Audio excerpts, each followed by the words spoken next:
Boa tarde a todas e a todos, né?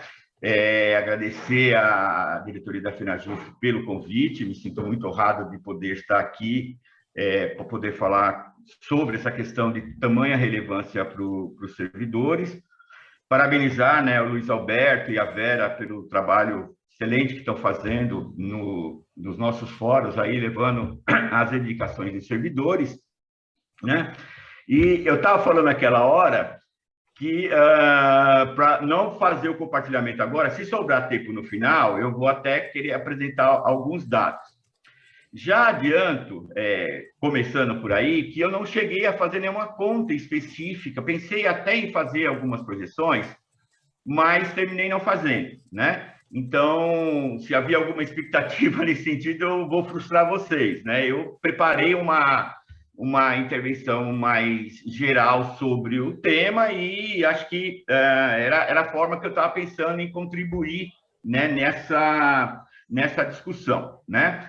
Então, assim, primeiro eu queria começar por que motivo hoje, se a gente tem esse problema já há alguns anos, por que hoje essa questão ela ganha relevância, né? Por que não isso? Porque esse problema dos técnicos fazerem o mesmo trabalho que os analistas já vem de bastante tempo, né? Eu me lembro lá que no final da década de 90, começo dos anos 2000, já era um problema, né? Então, eu queria discutir quatro aspectos, né? Em relação a por que isso ganha a importância e a centralidade que tá hoje em discussão. Primeiro que houve, né, nesse período todo, um aumento extraordinário no movimento processual e na carga de trabalho dos servidores, né? Efetivamente, com esse crescimento da movimentação processual, há uma desorganização do trabalho, né? O Poder Judiciário não estava preparado para essa demanda, né? E as iniciativas que ele tenta tomar para resolver esse problema só agravam, né? Como a gente vê constantemente com as resoluções que o CNJ toma, né? Que seja, enfim, para todas as metas, famosas metas, né? Ao invés de organizar, ele desorganiza, né?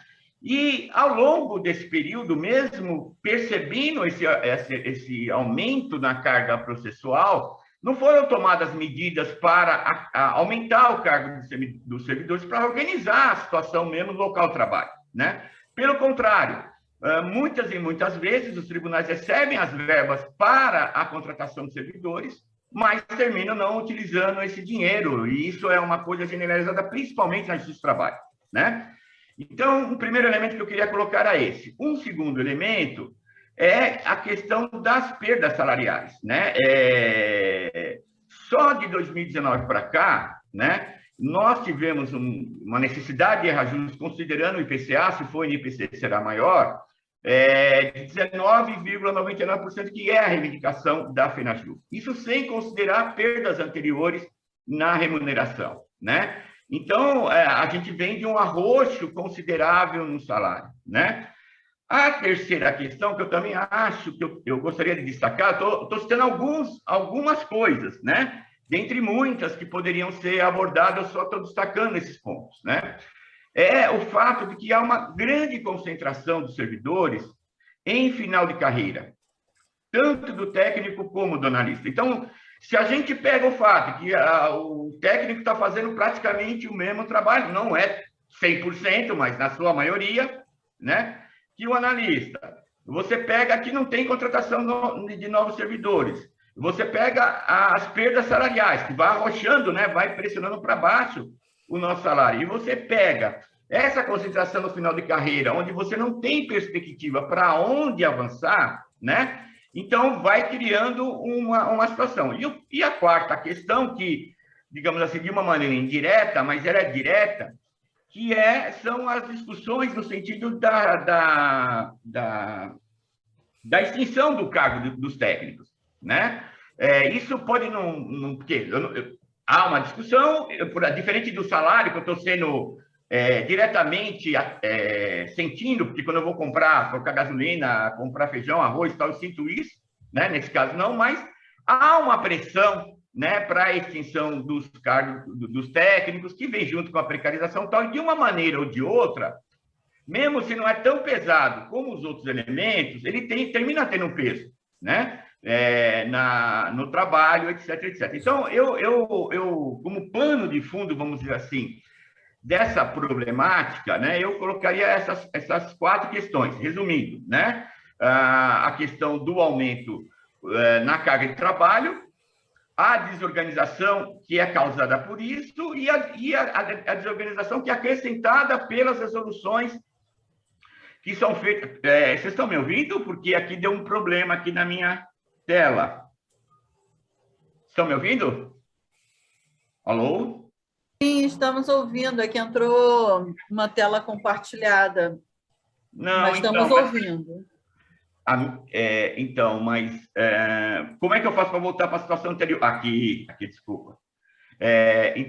Então, voltando, aumento na carga processual, as perdas salariais, só nos últimos anos, 19,99, nos últimos de 2019 para cá, uma concentração no final de carreira e ameaça de extinção dos técnicos, né?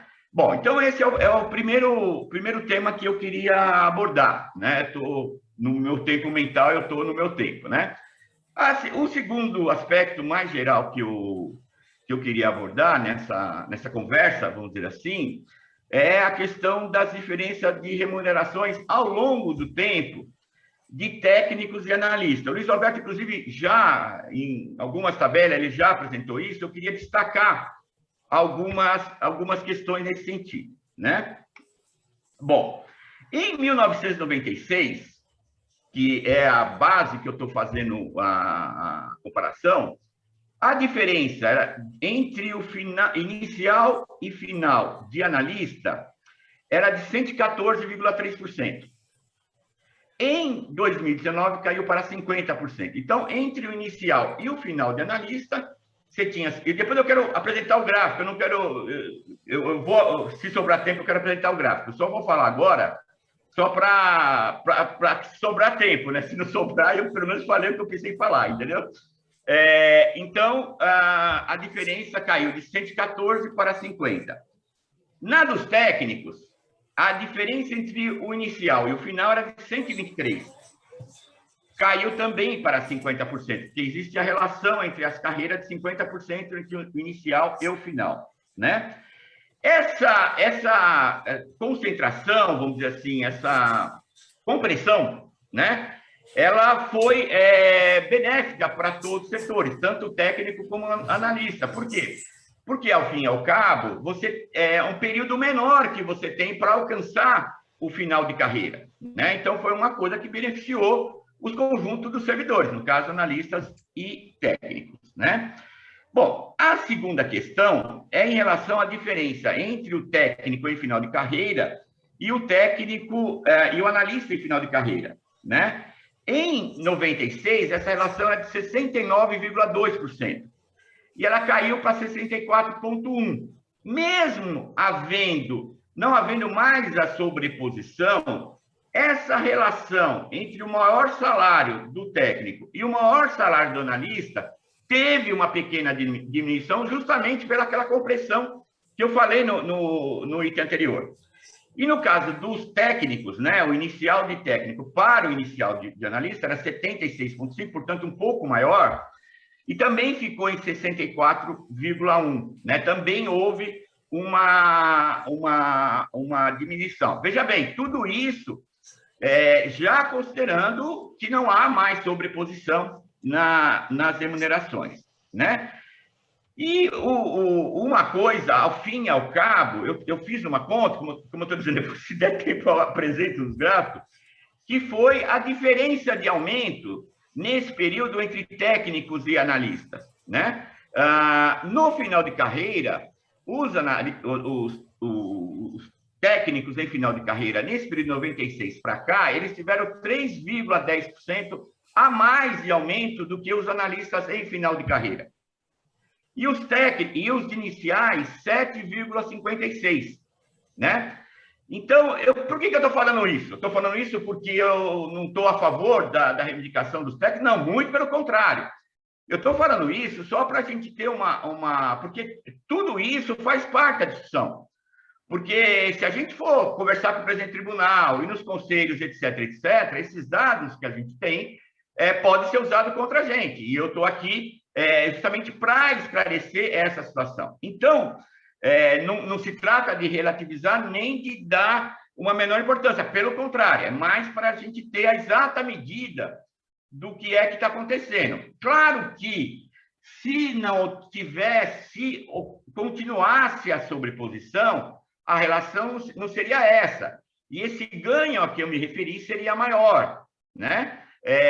Mas, nesse caso, mudaria todas as relações, porque, normalmente, nessa discussão de plano de carreira, principalmente no judiciário, pelo menos de 2000 para cá, desde o PCS2, essa discussão é a conta de chegada. Não é uma conta que a gente chega lá, nós perdemos 100% e queremos 100%, hipoteticamente. Não, vocês têm 3 bilhões para distribuir nas remunerações, né? Então, sempre termina sendo assim, você tem um limite fiscal, né? Um limite, nem exatamente fiscal, porque alguns desses limites são mais recentes, mas você tem um limite, e dentro desse limite, você tem que fazer toda a composição, né, do salário. E também, que eu me lembre, o Alexandre falou sobre isso, né? Lá por volta de 2010, a FenaJuF tirou uma proposta de sobreposição, uma sobreposição bastante vigorosa, né, dos técnicos em relação aos analistas. Então, isso sempre fez parte, digamos assim, da luta da FenaJuF, dos sindicatos e da própria categoria, né? Então, foi encaminhado para o STF, depois, bem, quem tem uma memória melhor que a minha pode aí se colocar, né? Então, esse é o ponto, né, em relação mais à questão da categoria. Deixa eu ver se eu não esqueci. Bom, uma coisa importante, acho que em relação às lutas, a forma como a gente obtém conquistas no judiciário foi sempre a unidade da categoria, né? Nós tivemos, durante todo esse PCS, muitas diferenças, divergências, ponto de vista. Bom, vocês se lembram, por exemplo, lá no ano 2010, a discussão do subsídio, etc. Mas, ao final, a categoria ela tinha uma posição unificada, né? E, a partir dessa posição unificada, ela conseguia fazer a greve e impor, né, conquistas, porque, se não fosse por essas conquistas, nossas remunerações estariam muito abaixo do que elas são efetivamente, né? Aí, entrando agora mais na questão mais dos finalmente, né? Que é a questão de quais seriam as alternativas. Na verdade, as alternativas já foram apresentadas, né? O Luiz Alberto apresentou aqui, o Alexandre apresentou, o próprio Policarpo, a Vera, enfim, não tem muito segredo, né? De como, alternativamente, a gente poderia fazer. Lembrando que, por exemplo, não cabe a mim decidir qual vai ser a reivindicação, né? Que isso é uma discussão política, né? Uma discussão sindical, que envolve os técnicos e o conjunto dos servidores nos fóruns da FenaJuF, né? E dos sindicatos, né? Bom, uma primeira hipótese, eu só vou frisar aqui os pontos, né? É a questão de ter um aumento na remuneração por uma tabela própria, né? Descolada da tabela atual, né? Então, essa é uma possibilidade, né? Os percentuais de aumento vai caber discutir no âmbito desta tabela, né? Então, essa seria uma situação. Uma segunda situação seria, na verdade, a situação 2 e 3 que eu elenquei, elas são muito parecidas, né? Mas eu só queria fazer aqui a distinção entre elas, né? Seria a questão da sobreposição, né? Essa sobreposição poderia se dar, e eu vou fazer uma bifurcação, né? Poderia ocorrer por conta avançando sobre a tabela efetiva dos analistas hoje, 3, 4, 5, 10 padrões. Bom, aí também é uma questão que cabe à FENAJUF, nas suas instâncias, discutirem, né? Ou você criar padrões específicos para os técnicos, tá? Você está entendendo a diferença? Não necessariamente nos mesmos valores dos analistas, né? Que, inclusive, podem ter mais padrões, né? Você passar de uma situação de 13 para 20, enfim, até mesmo no limite dobrar. Estou aqui frisando isso. Um quarto item que, digamos assim, ele é secundário, mas também é importante. Alguém falou aqui, se eu não me engano, foi o Gerson, do Sintrajuf, né? Da questão de empoderar, vamos dizer assim, colocar mais no adicional de qualificação, né? Não acho que isso tem que ser o centro, né? Mas tem que ser uma questão que a gente não pode descartar, porque, afinal de contas, quem ganha com o fato de que você tem um curso superior no trabalho é o Poder Judiciário, né? Então, eu acho que é uma coisa que pode ser incrementada, firmemente implementada, né? Quer dizer assim, então, mas eu considero secundário em relação à questão da tabela e dessas hipóteses de tabela, né? Por fim, eu queria entrar aqui, que é um pouco desse final da apresentação que fez o Luiz Alberto, que é os obstáculos, né, que a gente tem pela frente, né, para fazer uma melhoria salarial. Porque, veja bem, esse ano, como eu expliquei para vocês, eu ainda estou no meu tempo, por isso eu estou sempre olhando aqui, esse ano, o Judiciário, sem falar nos anos anteriores, ele teve o aumento no orçamento de 8,35%. E quanto ele deu para recompor o salário dos servidores? 0%. Então, veja bem, para colocar 1% no orçamento, nós estamos, quer dizer, no caso não é 1, nós estamos lutando por 19,99%, né? Nós vamos ter que fazer uma guerra, assim, bastante grande, né? Acho que aqui ninguém tem ilusão de que vai ser simples conquistar esse negócio, esse percentual. Então, quer dizer, qualquer reivindicação que implique no aumento de gasto, veja bem, mesmo a questão de aprovar o INS, você veja, toda a dificuldade, né? Apesar do empenho da Vera, da FENAJUF, enfim, de todos nós, em conseguir fazer que o Judiciário mande o projeto. E colocar a questão salarial, eu não estou contra colocar a questão salarial, só estou, digamos assim, colocando os parâmetros, né? Eu acho importante essa discussão e ela é necessária, né? Pelo que eu coloquei, inclusive, no começo da minha falação, né? As dificuldades que a gente teria, né? Numa situação como essa. Só fazendo um paralelo com a nossa situação atual, né? Que é de recompor as perdas de um orçamento que o Judiciário recebeu, né? Ele recebeu lá 85%, inclusive nas verbas salariais.